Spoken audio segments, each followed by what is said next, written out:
Shrimad Bhagavad Gita chapter 2 श्लोक 44।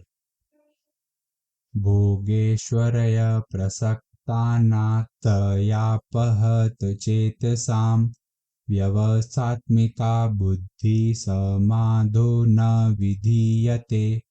इस luxury lifestyle में इतना डूबे हुए रहते हैं कि उनको उससे बढ़कर कोई और चीज लगती ही नहीं, तो ऐसे लोगों का मन भगवान में नहीं लगता। तो अभी भगवान कृष्ण ही बता रहे हैं कि कौन ऐसे लोग हैं जिनका भगवान में मन नहीं लगता, जिनको भगवान में विश्वास नहीं रहता, जो भगवान को मानते नहीं। तो कौन है ऐसे लोग?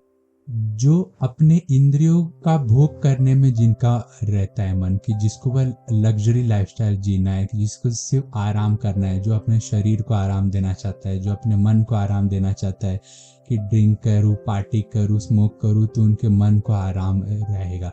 तो वो लोग उस चीज को करते रहते हैं तो उनका उसी में मन बहुत लग जाता है। जैसे हम किसी चीज को करें, किसी अच्छी चीज को करें तो हमारा अच्छी चीज में मन लग जाता है, बट अगर वैसे ही हम किसी बुरी चीज को करें तो हमारा उस बुरी चीज में इतना मन लग जाता है कि हम उससे बढ़कर और किसी को मानते ही नहीं। तो भगवान कहते हैं ऐसे लोग जिनको सिर्फ सुख सुविधा आराम से स्वर्ग में जाना है, मुझे वहां पे सब अपनी सुविधा की चीजें मिले, आराम रहेगा, कुछ करना नहीं है, तो भगवान कहते हैं ऐसे लोगों का एक तो स्टेबल माइंड नहीं रहता। ऐसे लोगों का माइंड यहाँ वहाँ करता रहता है कि आज यहाँ पे गए, कल वहां जाओ, आज ये करो तो कल वो करो। तो ऐसे लोग भगवान आगे के श्लोक में कहते हैं कि ऐसे लोग पृथ्वी के कालक्रम में कुछ भी कंट्रीब्यूशन नहीं करते हैं।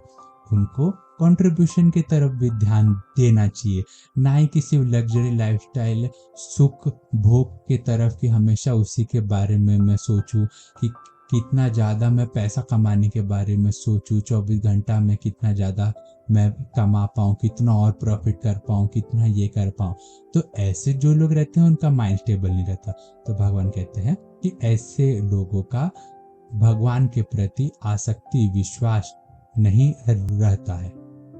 तो जो बातें हमारी अच्छी के लिए, जो हमारा कल्याण करने वाली बातें है, जो हमको अच्छा रिजल्ट देगी, वो करने में हमको रोकता कौन है? हमारा भोग और आराम की इच्छा। जैसे अगर मुझे एक्सरसाइज करना है, वो मेरे हेल्थ के लिए अच्छा है, बट जब मैं स्टार्ट करूंगा करना तो मेरा मन बोलेगा अरे आराम कर ले, क्या एक्सरसाइज कर रहा है। तो मन ऐसा ही है, मेरा खुद का उद्धार, मेरा अच्छा वो चाहता नहीं है, इसके लिए वो बोलता आराम कर ले, छोड़, आज के दिन छोड़ दे। तो इसके लिए जो हमारा अच्छे की चीजें हैं उसके बीच में बाधा जो रोक के रखा है वो है हमारी जो इच्छा रहती है कि आराम करना है, सब चीजों की इच्छा। एक एग्जाम्पल दूं तो जैसे जाल है, अगर मछली उसमें फंस जाए तो फंसने के बाद मछली आगे बढ़ ही नहीं पाती। वैसे ही अगर हम इस संसारिक दुनिया में, मटेरियल वर्ल्ड में, अगर हम लग्जरी लाइफस्टाइल के बीच में फंस जाए, उससे हट के कुछ अलग यूनिक कुछ कर रहे ही नहीं है, तो हमारा दिमाग और आगे बढ़ ही नहीं पाएगा और हम भगवान की तरफ जा ही नहीं पाएंगे। हम समझ ही नहीं पाएंगे कि इससे भी बढ़कर कोई चीज है। श्रीमद् भगवद गीता चैप्टर 2 श्लोक 45। सर्वे गुण विषया वेदा नित्रे गुणयो भवार्जुन निद्वंदो नित्य सत्वस्तो निरयोग श्रेम आत्मवान।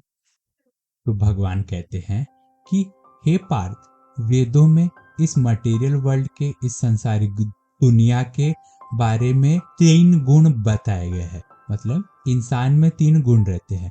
अब वो 3 गुण क्या रहते हैं वो भगवान आगे के श्लोक में कहेंगे।